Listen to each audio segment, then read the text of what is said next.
The door slammed shut with force that echoed through Buckingham Palace, and for a moment, even the guards froze. Princess N, known for her steel, her discipline, her unbreakable loyalty, stood outside the council hall, locked out like an intruder in her own home. Inside, Camilla's voice carried with confidence that didn't belong to her, giving orders and had never approved. And Charles? He didn't realize what he'd allowed. Not until the documents were already signed, the damage already done, and the sister who'd stood beside him all his life had finally gone silent. If you love powerful royal family stories with real emotion, palace tension, and secrets that shake the crown, don't forget to subscribe, and share this video. It helps our community grow, and it means I can keep bringing you more gripping royal stories every week. Thanks for being here. Let's dive in. The corridor outside the council hall was unusually silent. Too silent for a morning when Buckingham Palace was supposed to be holding an urgent family meeting. Princess Anne arrived with her usual steady stride, her coat still carrying the crisp February air from outside.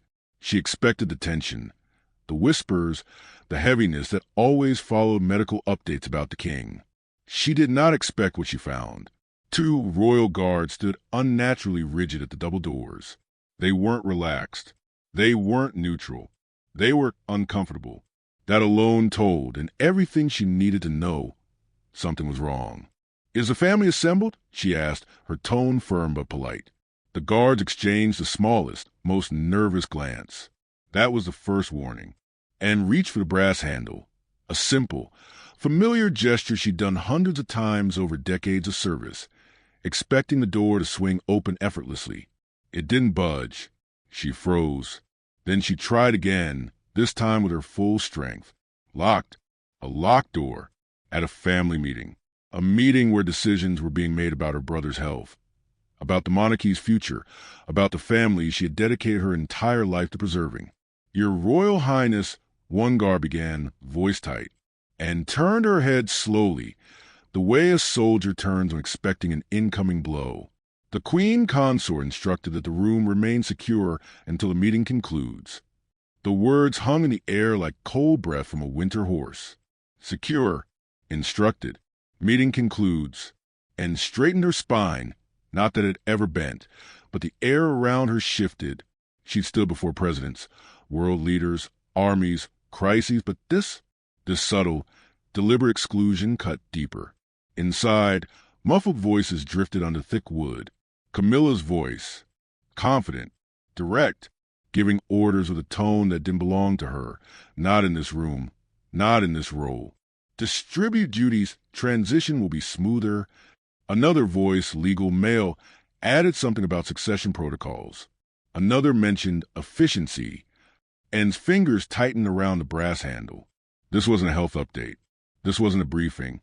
This was restructuring of the monarchy, of roles, of her. She stepped back slightly, just enough to hear without appearing to listen. Her entire life, she had respected boundaries, doors, protocols, but that courtesy, she realized, wasn't being returned. She felt the humiliation burning beneath her ribs, not fiery, but cold, controlled, the type of anger that didn't roar, but sharpened.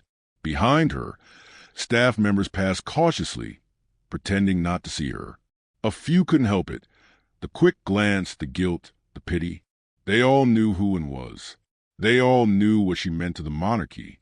They knew she had earned the right to be inside that room more than almost anyone alive. Yet she was out here, locked out like a visitor. For a brief moment, she remembered being a little girl, walking these halls carefree. She remembered Charles following her with that soft, uncertain smile of his. She remembered taking his hand at their mother's coronation. She remembered promising, childishly, naively, that they would always face things together. Now she stood outside while he sat inside, listening to a version of family that didn't include her. Her phone buzzed. "William," a message appeared. "Are you there?" "I wasn't invited." Camilla said, "Immediate family only." "Something is off." And stared at the screen, her jaw tightening. Immediate family. The heir to the throne had been excluded, and yet she had been summoned, only to be shut out. This wasn't a misunderstanding. This wasn't miscommunication. This was strategy. From behind the door, Camilla's voice carried clearly now, almost triumphant. Her duties can be redistributed, and schedule is too broad. It's time to streamline and close her eyes briefly. Only once, a single breath. Streamline, months of service, years of sacrifice, decades of loyalty, reduced to a word. She stood beside Charles through everything, through scandal, through heartbreak, through public fury, through the darkest hours after Diana's death. She had been steady, unwavering, a pillar shaped by duty and discipline, a pillar now being removed quietly behind a locked door. A staff member approached nervously, clutching a folder to her chest. "Your Royal Highness, can I get you anything?" And looked at her, not unkindly, but with the hardened clarity of someone who had just seen truth unmasked. "No, thank you," she said softly. "I'll wait." Her voice did not shake. She positioned herself by the tall corridor window, overlooking the gardens. The February sunlight broke weakly through thick clouds, washing the grounds in pale gray. It was a view she had known all her life, but today it looked unfamiliar, distant. Behind her, the arguments in the hall grew louder, and Camilla's voice cut through like a polished blade. "Charles needs less stress. Fewer voices. Smaller councils. We must think of the future." The future. And stared out at the gardens, her reflection faint in the glass. She barely recognized a woman staring back. Older, yes, but strong. A woman forged in duty, raised by a queen, trained to serve. And today, that woman stood outside a locked door, as if she were the problem. Her hand drifted to the window pane, fingers brushing the cold glass.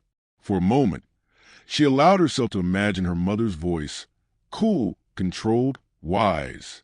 Stand straight and, even when they try to bend you, she did. Minutes passed, then more, enough to become symbolic. 45 minutes of exclusion. 45 minutes of decisions made without her. 45 minutes that would fracture the monarchy in ways none of them understood yet. Finally, the muffled voices inside fell silent. The lock clicked. The handle turned. Camilla appeared first, her expression perfectly arranged, queenly, composed, victorious. Behind her, Charles looked pale, confused, exhausted. Documents lay on the table behind them, signatures still drying. And steady, immovable, and stood in the doorway, eyes hard, posture unbreakable. Camilla opened her mouth to speak, but the moment she saw Anne's face, she faltered and didn't need to say a word. Because sometimes silence speaks louder than any accusation. Sometimes silence is the accusation. This was the moment the palace would remember, the moment the fracture began, the moment the crown trembled, quietly, invisibly, but enough that history would feel its aftershock, and all because of one locked door.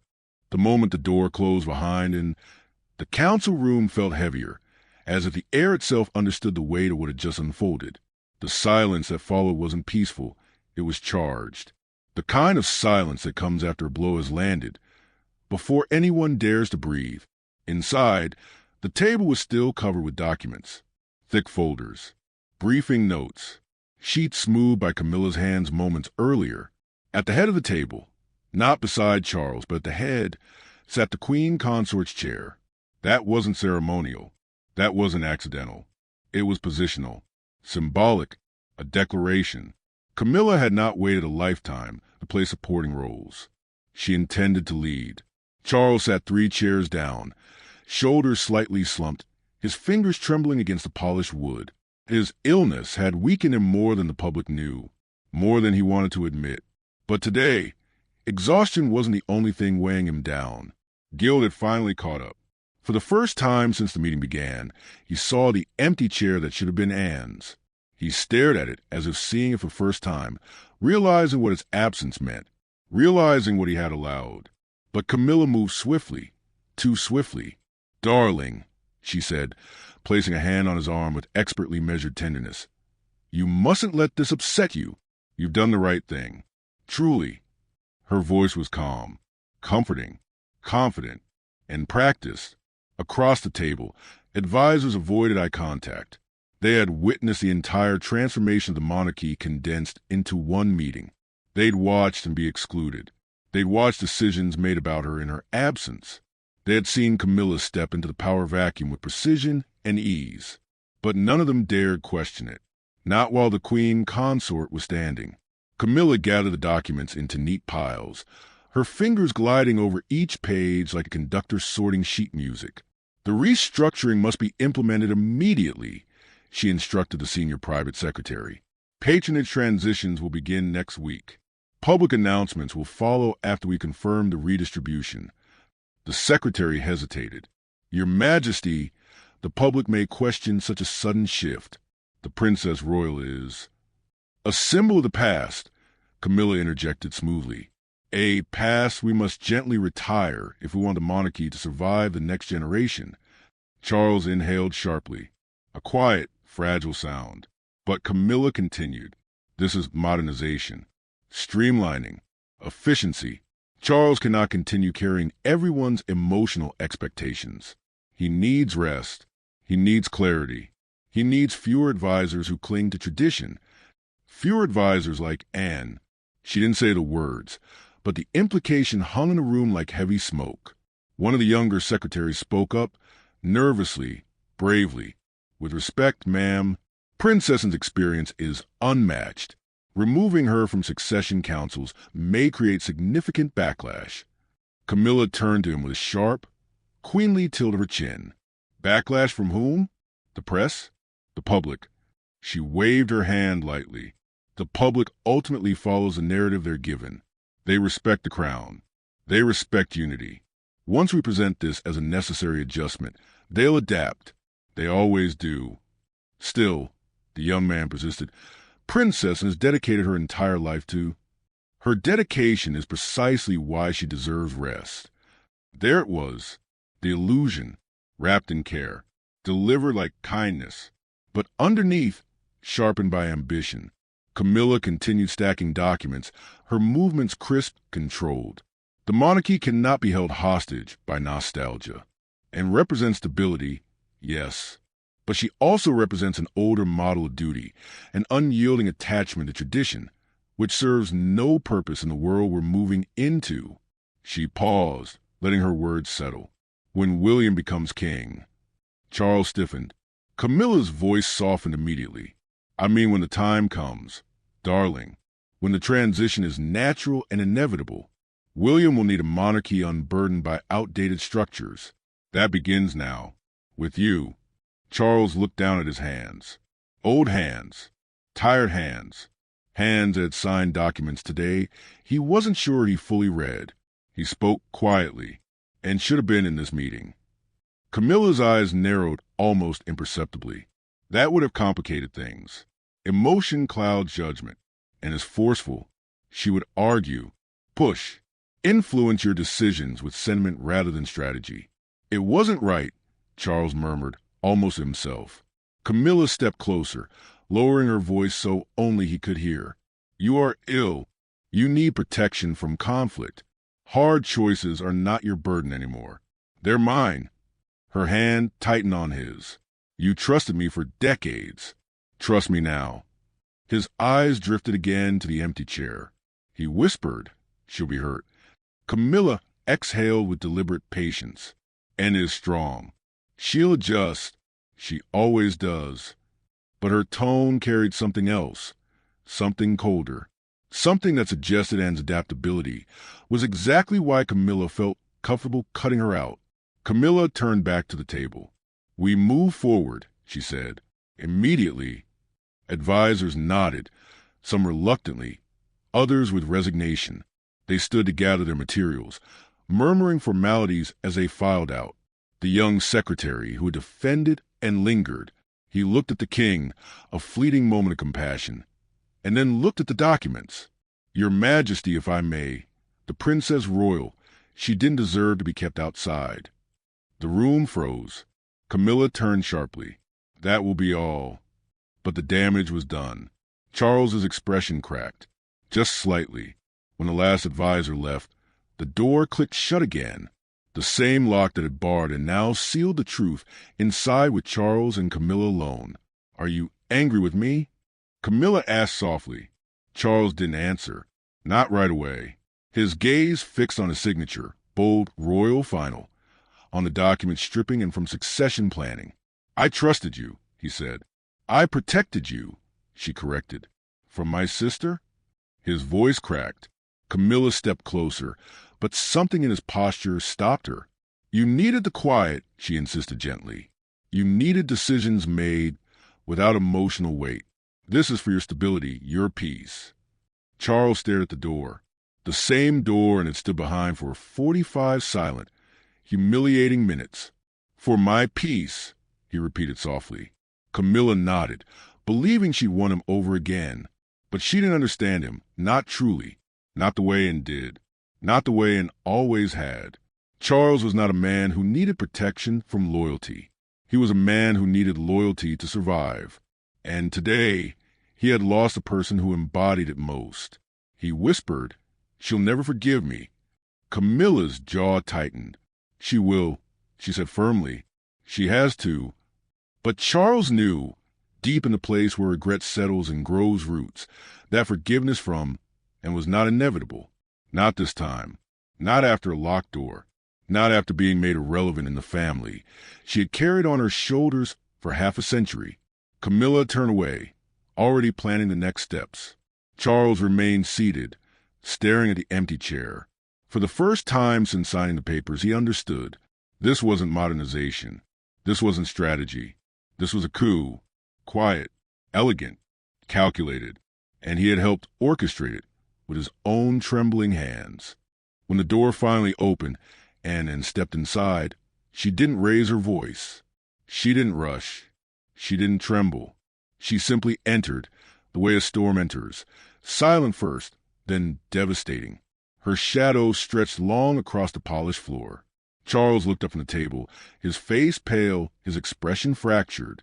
Camilla stood near the head of the table, posture perfect, chin slightly lifted, determined to hold her ground.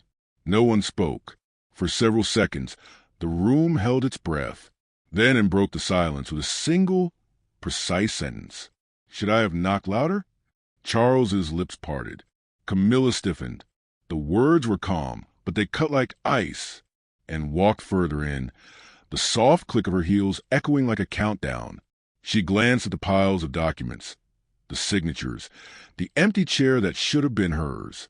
Everything was understood in one sweep of her eyes.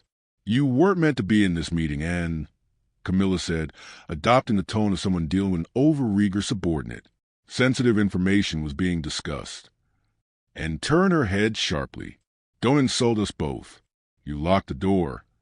Camilla's composure wavered, just slightly, the small falter of someone who'd underestimated the woman in front of her. Charles rose from his chair, unstable, trembling. "And please, I didn't." "You didn't stop it." And didn't raise her voice, but the accusation landed with the weight of a falling stone. "You didn't question it. You didn't ask why I wasn't allowed in the room. You just signed." Camilla took a step forward. Charles was overwhelmed. He needed clarity and didn't look at her. "Don't speak for my brother." The temperature in the room changed. Even the air seemed to pull back. Camilla drew a breath, sharp, offended. "As queen consort, it is my responsibility to protect." To protect him? And cut in. From what? From me? From service? From the one person in this room who has never lied to him? Never humiliated him? Never manipulated him when he was vulnerable? Her voice was controlled, but under that control was fire. Decades of duty wrapped in steel. Camilla stepped back instinctively. Charles sank deeper into his chair, guilt spreading across his face like shadow, and approached the table, her eyes scanning the pages. 326 patronages, she said quietly. "You've reassigned them, reviewed them, removed me from councils I've served on longer than most of these advisors have been alive." Her gaze flicked upward. "And you signed off on it."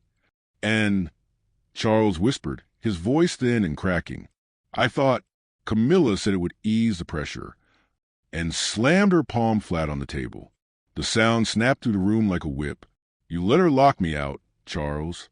45 minutes. I stood there while you took everything I built and handed it to people who weren't even in the family when I began this work. Charles's eyes filled with tears. I didn't understand what I was signing. I was tired. Then you should have waited until you were strong enough to understand, and said sharply, because the monarchy cannot be run by exhaustion, and it cannot survive on blind trust in the wrong person. Camilla's eyes flared. I am not the wrong person, she said coldly, and turned to her fully now, and the shift was seismic.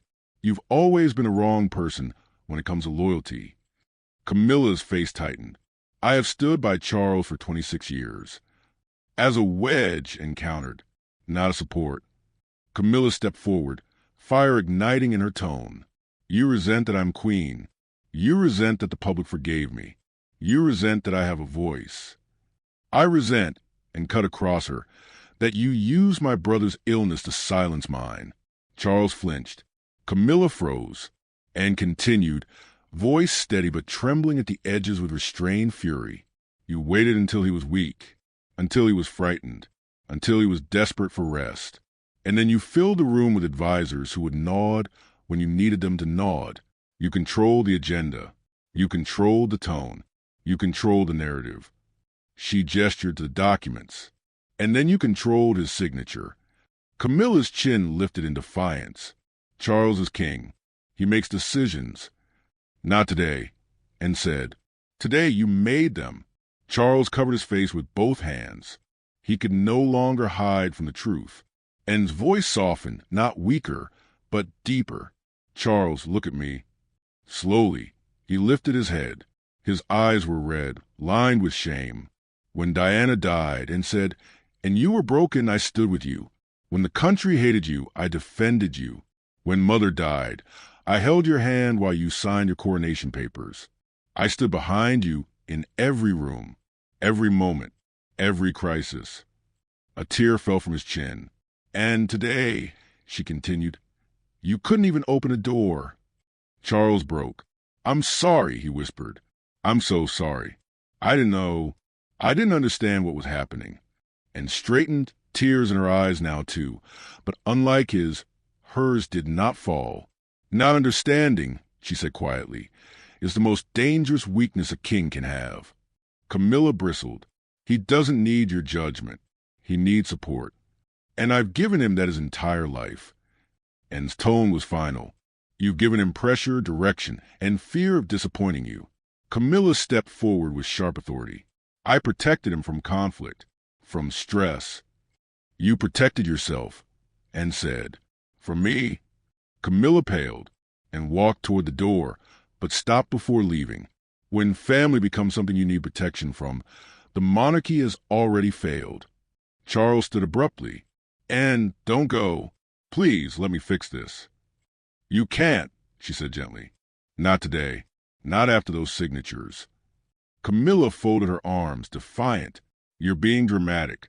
The institution must evolve. Your time is ending. And turned slowly, her eyes cold. My time ends when I decide it does, not when the door locks. Then she looked at Charles. Take care of yourself. Truly. And she walked out, not rushed, not emotional, but with the measured dignity of someone who refused defeat. Her footsteps echoed down the hall, slow, steady, final.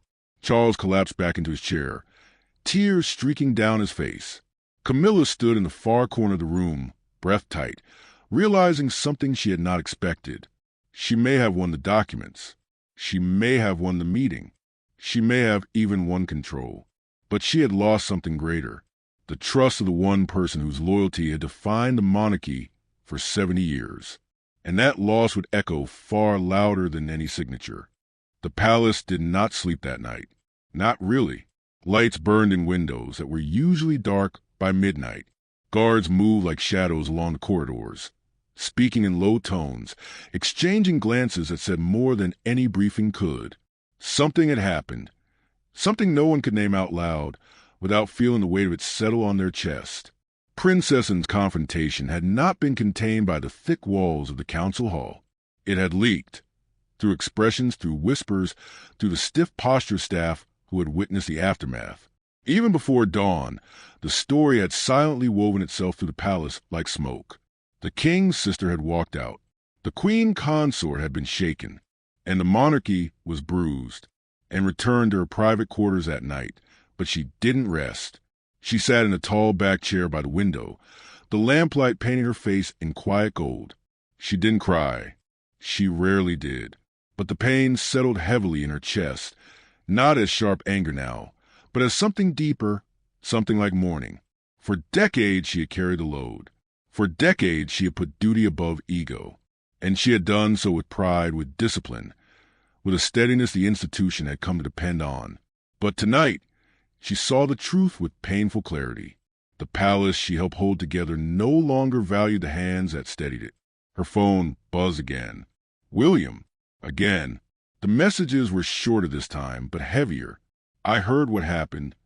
I'm coming in the morning. I won't let this stand.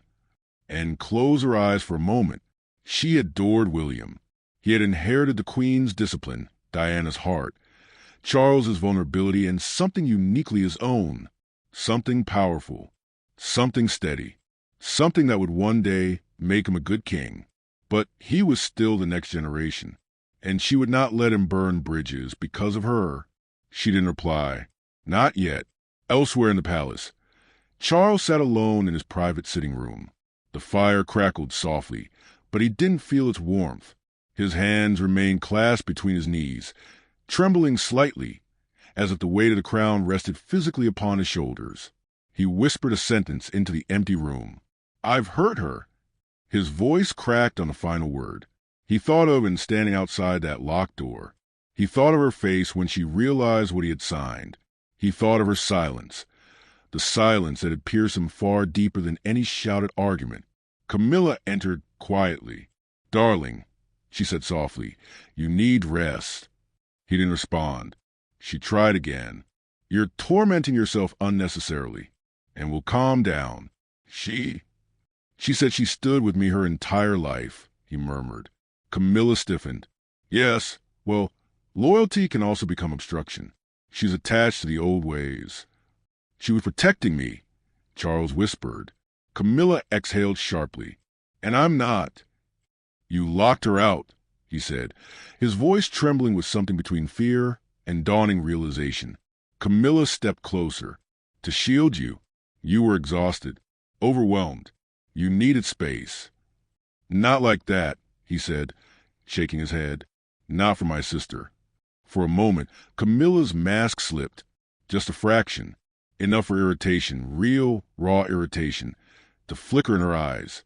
Well, she said crisply, what's done is done. It cannot be changed. But Charles didn't look convinced. Not anymore. A crack had formed, small but deep. A crack between duty and influence. Between what he needed and what he had been told he needed. Between his loyalty and Camilla's ambition. By morning, the palace was a different world. Stormier, tighter, ready to ignite. William arrived before sunrise. He didn't wait for staff. He didn't wait for protocol. He marched down the corridor with the quiet fury of a man who had witnessed his family fractured too many times in one lifetime. He went straight to Anne. She opened the door before he could knock, as if she felt him approaching. Tell me everything, he said, and stepped aside, letting him in. William looked exhausted, but his eyes were sharp, determined. So she told him. All of it. Not with dramatics, not with embellishments. Just the plain truth, delivered with the steadiness she was known for. William listened in complete silence. No interruptions. No shocked exclamations. No defensive remarks. He listened like someone cataloging every detail for a battle plan. When she finished, she sat back slowly. She locked you out, he said flatly. Yes. She restructured your duties. Yes. And she manipulated a sick, exhausted king into signing decisions he barely understood. And didn't respond, but she didn't need to. William's jaw tightened. This cannot be allowed to stand. William, and said calmly, this is not your fight. It is my fight, he snapped. Because if she can do this to you, his sister, what do you think she'll do when I become king? And looked at him with a mix of pride and sorrow. You must not create a war inside the palace. I'm not creating one, William said. I'm preparing for the one that has already begun. His voice wasn't angry now. It was steady, cold, determined, and in that moment, and saw something she hadn't seen in him before.